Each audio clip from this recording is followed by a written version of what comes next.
Got late payments hurting your credit report? Here's how to remove them on TransUnion. Welcome back to Guide with Samuel. Today, I'll walk you through the process to dispute and potentially remove late payments from your TransUnion credit report. Step 1. Log into your TransUnion account online. Step 2. Navigate to the credit report section and identify the late payments you want to dispute. Step 3. Use the dispute option to file a claim, providing any evidence or explanation supporting your case. Step 4. TransUnion will investigate the dispute, usually within 30 days. Step 5. If the late payment is found inaccurate or unverifiable, it will be removed from your report.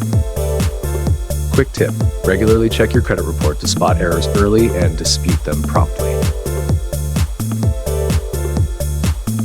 If this helped, like and subscribe to Guide with Samuel for more credit tips. Leave your questions in the comments below. Thanks for watching.